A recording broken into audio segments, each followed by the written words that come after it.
पहला क्वेश्चन सुनिए 20 अगस्त का, और वीडियो को ध्यान से सुनिएगा, बिल्कुल कंप्लीट सुनना है आपको, बहुत ध्यान से, ठीक है। तो पहला क्वेश्चन लेते हैं। हाल ही में भी किस बैंक ने अपने ग्राहकों पर एसएमएस शुल्क को माफ़ किया है? हाल ही में किस बैंक ने अपने ग्राहकों पर एसएमएस पर लगने वाले शुल्क यानी चार्ज को माफ़ किया है? तो स्टेट बैंक ऑफ इंडिया। देखिए, स्टेट बैंक ऑफ इंडिया में सेविंग अकाउंट खुलाते हैं, आपने भी कभी ना कभी खुलवाया होगा। तो सेविंग अकाउंट जो खुलते हैं उसमें कभी एसएमएस का जो प्रोसेस होता है बैंक के साथ, जब भी हमें एसएमएस की नीड होती है तो उसका चार्ज लगा करता था, तो उस चार्ज को माफ़ किया है अभी स्टेट बैंक ऑफ इंडिया ने। और 44 लाख से ज़्यादा आज की डेट में 44 लाख से ज़्यादा आज की डेट में क्या है, जो सेविंग अकाउंट है एसबीआई में, तो अभी जो एसएमएस पर लगने वाला शुल्क था उसको माफ़ कर दिया है स्टेट बैंक ऑफ इंडिया ने। Rajnish Kumar MD and CEO हैं, मुंबई में हेड क्वार्टर है, और 1 जुलाई 1955 को इसका क्या हुआ,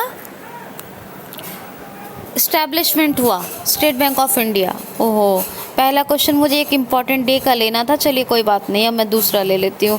हाल ही में ह्यूमैनिटेरियन डे यानी मानववादी वर्ल्ड ह्यूमैनिटेरियन डे, विश्व मानववादी दिवस कब मनाया गया है?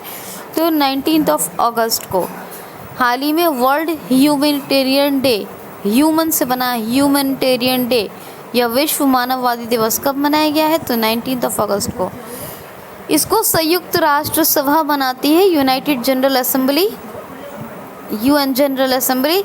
और उनका क्या था, जो बगदाद का हेड क्वार्टर था वहाँ पर एक बार जो है मतलब बमबारी हुई और जिसमें लगभग 21 लोगों की जानें गई, तो उन्हीं की याद में ये मनाया जाता है। शहीद हुए 21 लोग, उन्हीं के याद में ये मनाया जाता है, क्योंकि वो सभी मानववादी लोग थे। क्या? वर्ल्ड ह्यूमैनिटेरियन डे, ठीक है, वर्ल्ड ह्यूमैनिटेरियन डे, ह्यूमन, ठीक, विश्व मानववादी दिवस। नेक्स्ट क्वेश्चन सुनिए। हाल ही में थर्ड क्वेश्चन नंबर 3 है, हाल ही में अभी रासेल क्रिश का निधन हो गया। ये कौन थे? रासेल क्रिश। तो he was a scientist, actually he was a computer scientist, ये एक कंप्यूटर के साइंटिस्ट थे रासेल क्रिश। किसके? कंप्यूटर के। और इनकी अभी डेथ हो गई। देखिए, ये कंप्यूटर के साइंटिस्ट थे, तो जब आप कंप्यूटर में भी कैमरा होता है और मोबाइल में भी कैमरा होता है, तो आपने कैमरे में एक सुना होगा इतना मेगापिक्सल है ना, फ्रंट कैमरा इतना एमपी है, मतलब मेगापिक्सल है, बैक कैमरा इतना है, तो ये मेगापिक्सल, तो ये पिक्सल का जो एक कंसेप्ट है और जो इसका डेवलपमेंट है वो किसने किया? वो इन्होंने किया था, रासेल क्रिश ने।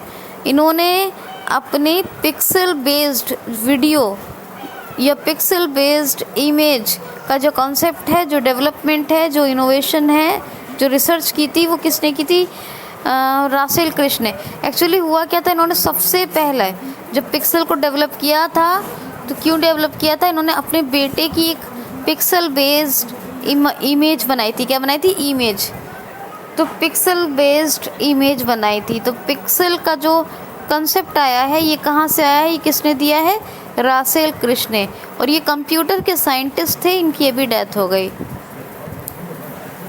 नेक्स्ट वन इज, हाल ही में, नेक्स्ट क्वेश्चन है, हाल ही में अभी किस आईआईटी ने, हाल ही में किस आईआईटी ने अभी ललित कला अकादमी का उद्घाटन किया है? तो आईआईटी खड़गपुर ने। आईआईटी खड़गपुर ने अभी ललित कला अकादमी का उद्घाटन किया है। देखिए, ये क्या है?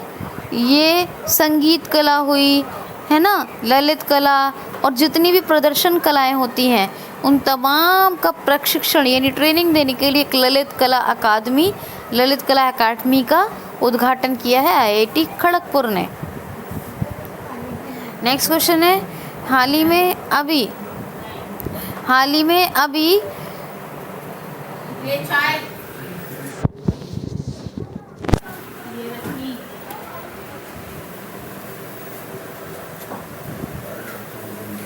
Audio lab. क्वेश्चन देखिए, हाल ही में NSE ने किसके साथ मिलकर एक डिजिटल लर्निंग प्लेटफॉर्म विकसित करने की घोषणा की है? हाल ही में अभी NSE नेशनल स्टॉक एक्सचेंज ने किसके साथ मिलकर एक डिजिटल लर्निंग प्लेटफॉर्म डेवलप करने की घोषणा की है? तो ये की है अभी NSE ने IIM बेंगलुरु के साथ मिलकर, IIM बेंगलुरु के साथ मिलकर, बेंगलुरु तो पता ही है आपको, ये तो जनरल बात है, कर्नाटक की कैपिटल है। तो IIM बेंगलुरु के साथ मिलकर एक डिजिटल लर्निंग प्लेटफॉर्म, कौन सा डिजिटल लर्निंग प्लेटफॉर्म बना रहा है? डिजिटल लर्निंग प्लेटफॉर्म बना रहा है NSE, ठीक है, याद रखना है आपको। अच्छा, जो SBI ने ग्राहकों के लिए SMS शुल्क माफ़ किया है वो बचत खाता ग्राहकों के लिए, सेविंग अकाउंट ग्राहकों के लिए, ये भी याद रखिएगा। नेक्स्ट क्वेश्चन है हाल ही में अभी किस देश में पर्यटन के लिए सर्वाधिक हाथियों का प्रयोग किया जाता है? हाल ही में एक रिपोर्ट आई है जिसके अनुसार सर्वाधिक हाथियों का इस्तेमाल किस देश के पर्यटन में किया जाता है? ये क्वेश्चन ऐसे भी, पर्यटन के लिए हाथियों का प्रयोग करने वाला दुनिया का नंबर 1 देश या टॉप देश कौन सा है? तो थाईलैंड।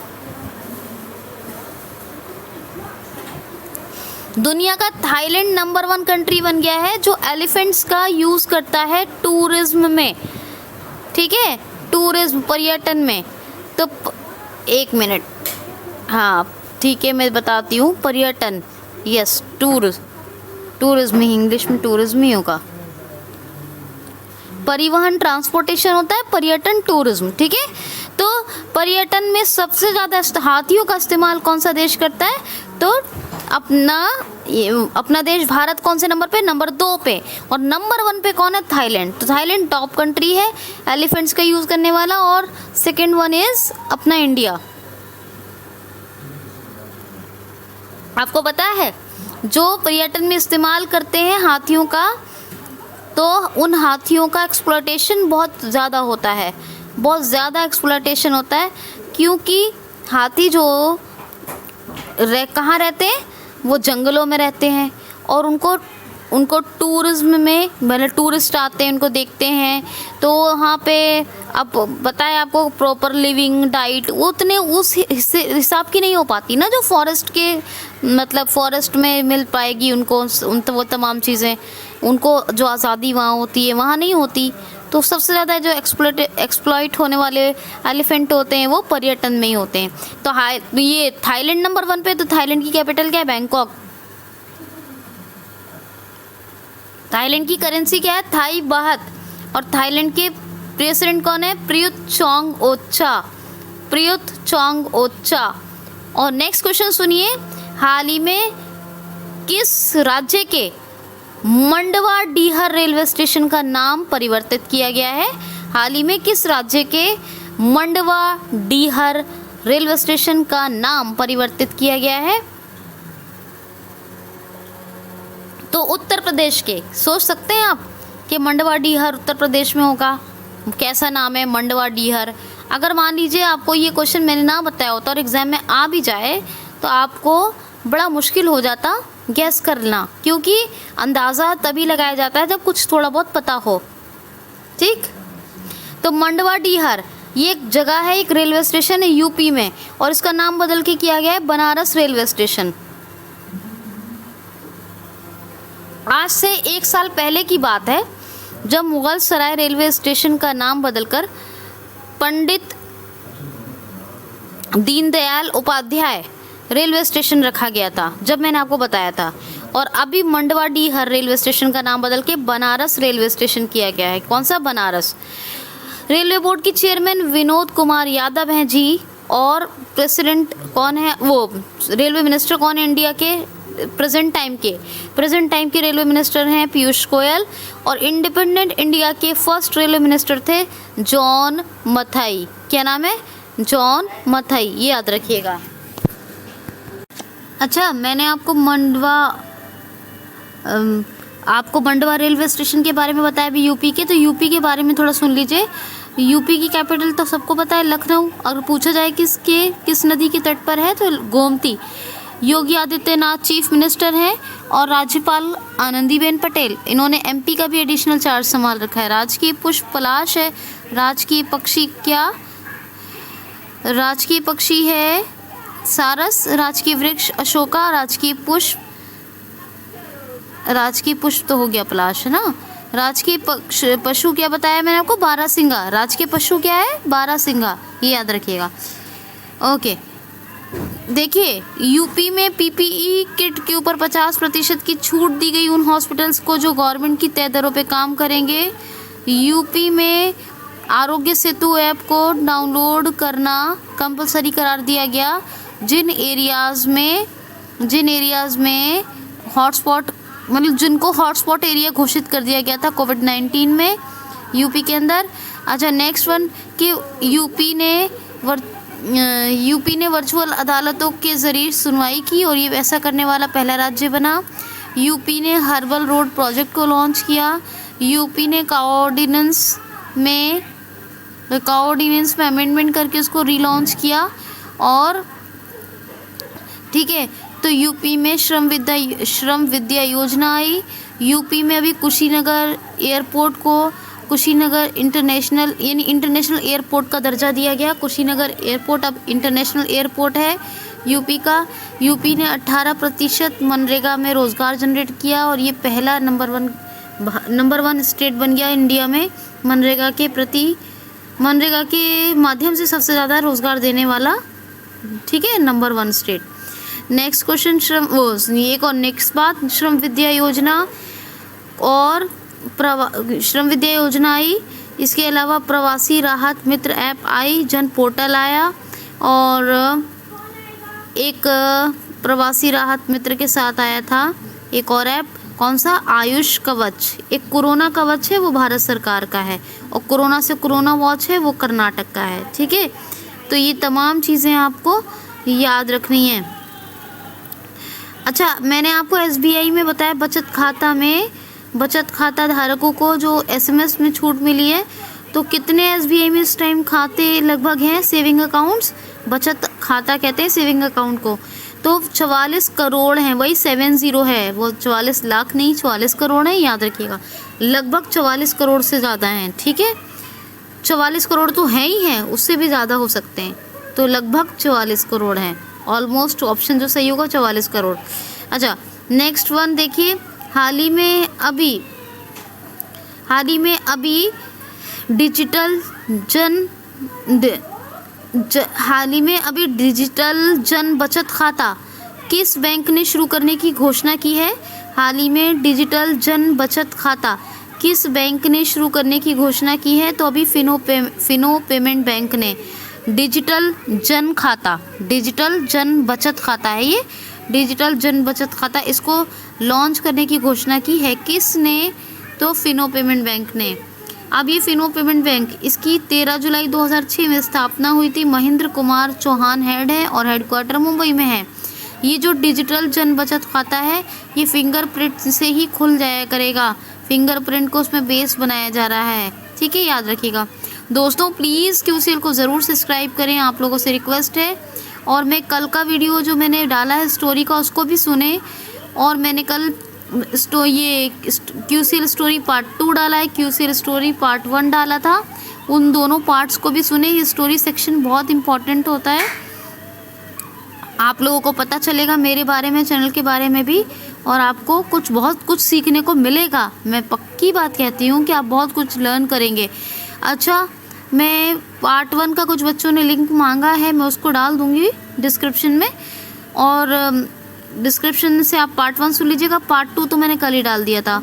ये जो वीडियो आज का ये करंट अफेयर का, इसको पूरा सुनिए और प्लीज़ हर वीडियो को, ताकि मैं आपके लिए अच्छा काम करती रहूँ। आप लाइक और शेयर ज़रूर किया करें और अच्छे कमेंट्स करके भी मुझे बताया करें, ठीक। चलिए नेक्स्ट क्वेश्चन है, हाल ही में अभी स्मोक टावर बनाने के लिए किस राज्य सरकार ने अभी टाटा प्रोजेक्ट लिमिटेड और IIT दिल्ली के साथ समझौता किया है? हाल ही में अभी स्मोक टावर स्मोक टावर बनाने के लिए किस राज्य सरकार ने आईआईटी दिल्ली और टाटा प्रोजेक्ट लिमिटेड के साथ समझौता किया है? तो दिल्ली राज्य सरकार ने। आपको पता है स्मोक छा जाता है सर्दियों के दिनों में, जिसमें ट्रैफिक का आपने कितना सुना होगा कि धुंध छा गया, कोहरा छा गया। ये धुएं और कोहरे से मिलके जो घना को एकदम घटा जैसी हो जाती है, वो होता है स्मोक।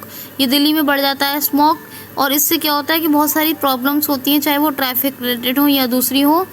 तो ये ही स्मोक टावर, ताकि स्मोक घटे और ये बढ़े ना दिल्ली में, इसीलिए एक स्मोक टावर बनाने का फैसला किया है दिल्ली राज्य सरकार ने। ये 20 मीटर ऊंचा टावर होगा, ठीक है, 20 मीटर ऊंचा टावर होगा। और इसके बारे में बता दूं आपको कि दिल्ली राज्य सरकार ने इसके लिए समझौता किया है टाटा प्रोजेक्ट लिमिटेड और आईआईटी दिल्ली के साथ। आईआईटी दिल्ली और Tata project limited, TP limited, Tata project limited के साथ दिल्ली राज्य सरकार ने। ईवी चार्जिंग प्लाजा खोले गए किसमें?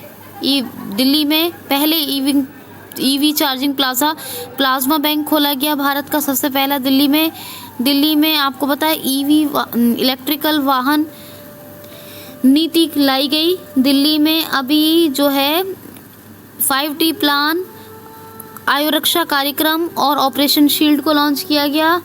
दिल्ली में पौधा लगाओ पर्यावरण योजना को भी चलाया, और घर घर राशन वितरण अभियान, ये भी मुख्यमंत्री घर घर राशन वितरण अभियान को चलाया है दिल्ली राज्य सरकार ने, दिल्ली गवर्नमेंट ने। तो ये तमाम फैक्ट्स दिल्ली के भी याद रखिएगा, ठीक है। दिल्ली की बात हो गई। अच्छा, नई दिल्ली जो फाइनली कैपिटल बनी 13 फरवरी 1931 को, और इसको जो नाम मिला था नई दिल्ली, वो कब मिला था? 1927 में। और कलकत्ता से दिल्ली बनने की घोषणा हुई थी 1911 में, कैपिटल कलकत्ता से दिल्ली बनाई जाएगी, ठीक है। अच्छा, मैंने आपको मंडवाडीहर रेलवे स्टेशन के बारे में बताया है। तो मैंने आपको कल परसों ही बताया था कि सबसे घाट पुल बन रहा है। सबसे पहला कहाँ बन रहा है? दुनिया का सबसे बड़ा घाट पुल कहाँ बन रहा है? तो वो मणिपुर में। और सबसे बड़ा जो प्लेटफॉर्म, दुनिया का सबसे लंबा प्लेटफॉर्म बन रहा है, वो कहाँ बन रहा है? कर्नाटक के हुगली में, ठीक है। ये रेलवे स्टेशन से मुझे ध्यान आया, तो मैंने आपको ये भी बताया। अब नेक्स्ट क्वेश्चन सुनिए। हाल ही में अभी इब्राहिम बोकर ने इस्तीफा दे दिया। ये किस देश के राष्ट्रपति थे? इब्राहिम बोकर, ये किस देश के राष्ट्रपति? हाल ही में इब्राहिम बोकर ने रिजिग्नेशन दे दिया, इस्तीफा दे दिया। ये किस देश के राष्ट्रपति थे? तो माली एक अफ्रीकन कंट्री है। क्या है? अफ्रीकन कंट्री है माली। अब मेरी बात सुनिए, ये जो इब्राहिम बुकर हैं, ये दोबारा प्रेसिडेंट बने थे 2018 में। कब? Second time. और जब ये दोबारा प्रेसिडेंट बने तो इतनी तेज़ी से माली में भ्रष्टाचार बढ़ा, इतनी तेज़ी से बढ़ा भ्रष्टाचार कि इकोनॉमी बहुत स्लो में आ गई, मंदी में आ गई, बिल्कुल मैनेजमेंट प्रॉपर नहीं रहा, इकोनॉमी बिल्कुल घटती गई, बिल्कुल स्लो डाउन हो गई। और ये समझ लें भ्रष्टाचार बहुत ज़्यादा हो गया, कोई व्यवस्था नहीं, कोई सिस्टम नहीं। तो इनके खिलाफ एक सैन्य विद्रोह शुरू हो गया। क्या? सैन्य विद्रोह। और लोग बड़े नाराज़ हो गए क्योंकि अर्थव्यवस्था पूरी तितर बितर हो गई है ना माली में। तो जब ये 2018 में राष्ट्रपति बने तब से ये हुआ। तो ये समझ लें आप कि इनके खिलाफ इतना सख्त सैन्य विद्रोह शुरू हुआ, इतना सख्त कि इनको सेना ने गन पॉइंट पे अरेस्ट किया है, गन पॉइंट पे। और आप समझते हैं किसी कंट्री के प्रेसिडेंट को अगर सेना गन पॉइंट पे अरेस्ट करती है तो समझ लीजिए कितना भ्रष्टाचार बढ़ गया होगा। तो इतना ज़्यादा भ्रष्टाचार बढ़ गया था, इतना ज़्यादा करप्शन बढ़ गया था, अर्थव्यवस्था बिल्कुल ख़राब हो गई थी, मैनेजमेंट ख़राब हो गया था। इसीलिए सेना ने इनको अरेस्ट किया गन पॉइंट पे और सैन्य विद्रोह चालू हो गया था, ठीक है ना, माली में। तो ये तमाम गड़बड़ियाँ पैदा हो गई थी। और जब इनको अरेस्ट किया तब इन्होंने रिजिग्नेशन दिया है, इस्तीफ़ा दिया है इब्राहिम बुकर। और ये कहाँ के राष्ट्रपति थे? तो ये माली के थे। तो राष्ट्रपति तो यही थे, ठीक है। अब ये माली की कैपिटल क्या है? बमाको। और माली की करेंसी क्या है? African Frank. क्या है? African Frank. क्वेश्चन सुनिए। पहले आपसे एक रिक्वेस्ट है दोस्तों, क्यूसीएल को प्लीज़ सब्सक्राइब कर लीजिए और करवाइए। क्यूसीएल से लोगों को जोड़ें, लोग गेन भी करें बेनिफिट, और ये हमारी फैमिली बड़ी हो, आपको इस चैनल से निश्चित ही लाभ होगा। तो प्लीज़ आप क्यूसीएल को सब्सक्राइब भी करें और बेल आइकन को हिट करें, ठीक है, ताकि हर नोटिफिकेशन आपको टू द टाइम मिल जाए। चलिए बात कर लेते हैं ज़रा फिर से रेलवे की। तो क्वेश्चन सुने, एक रेलवे से रिलेटेड।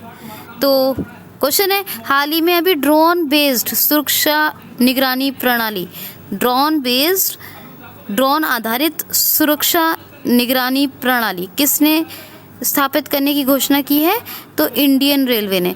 अब इंडियन रेलवे क्या करेगा? ड्रोन आधारित सुरक्षा के लिए, मतलब सुरक्षा निगरानी के लिए एक प्रणाली, ड्रोन बेस्ड प्रणाली को स्थापित करेगा, ठीक है। तो ड्रोन बेस्ड सुरक्षा निगरानी प्रणाली, ये किसने घोषणा की है स्थापित करने की, अपना मतलब इसको सेटअप करने की?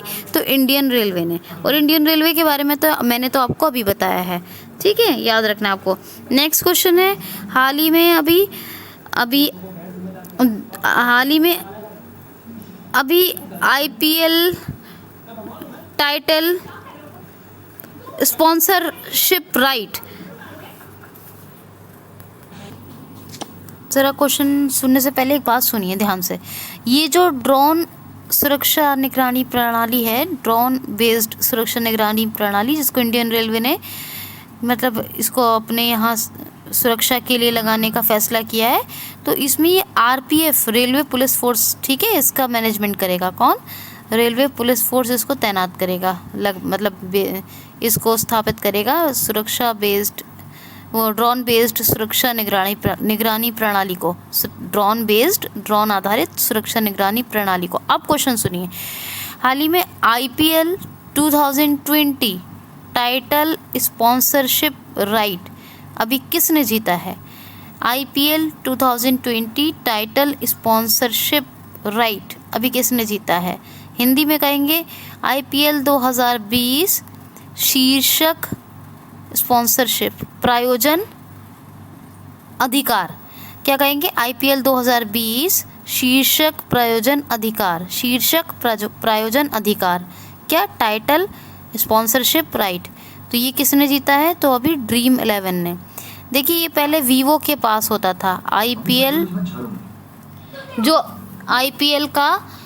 आईपीएल का टाइटल स्पॉन्सरशिप राइट, आईपीएल का जो टाइटल स्पॉन्सरशिप राइट था वो किसके पास होता था? वीवो। लेकिन अभी चाइना के बारे में आप जानते ही हैं, चाइनीज़ कंपनीज़ को जगह जगह से अभी निकाला जा रहा है, मतलब उनको रजिस्टर्ड किया जा रहा है, अनलिस्टेड किया जा रहा है। तो जब से लगभग ये कोरोना वायरस जब से आया, चाइना के ख़िलाफ़ एक थोड़ा सा मतलब एक नज़रिया क्या बन गया आपको पता है। तो तब से क्या है कि 222 करोड़ में ड्रीम 11 ने, कितने में? 222 करोड़ में ड्रीम 11 ने आईपीएल 2020 के टाइटल स्पॉन्सरशिप राइट को ख़रीद लिया है, जीत लिया है, मतलब 222 करोड़ में जीत लिया है, ठीक है।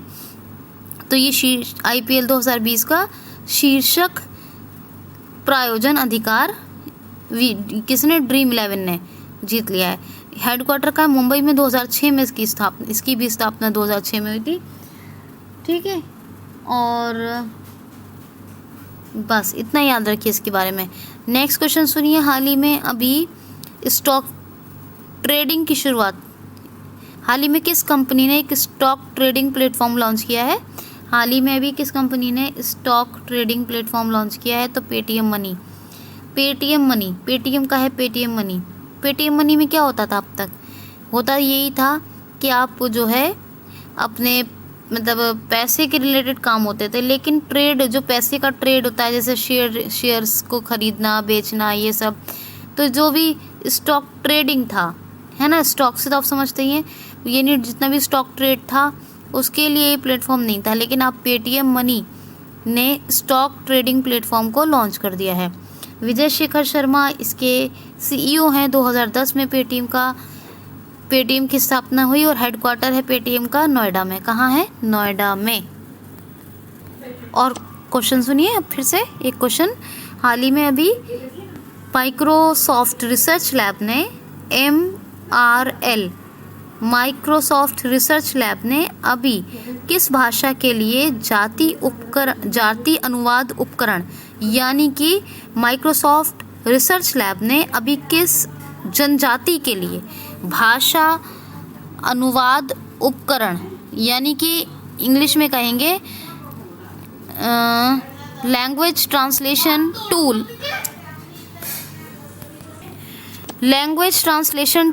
ठीक है, लैंग्वेज ट्रांसलेशन टूल डेवलप किया है। क्या क्वेश्चन है कि हाल ही में माइक्रोसॉफ्ट रिसर्च लैब ने अभी किस जनजाति के लिए भाषा अनुवाद उपकरण डेवलप किया है, विकसित किया है।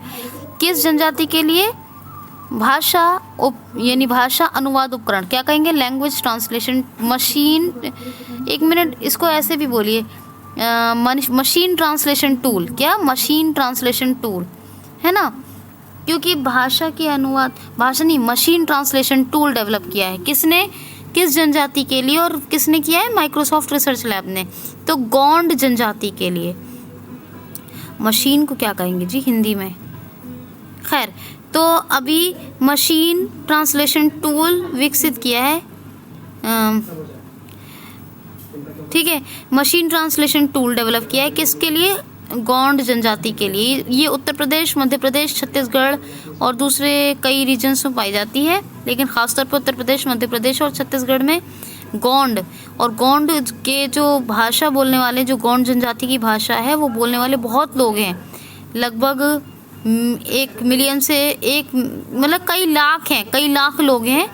फिक्स डेटा मुझे ज़रा पता नहीं, देखना पड़ेगा मुझे।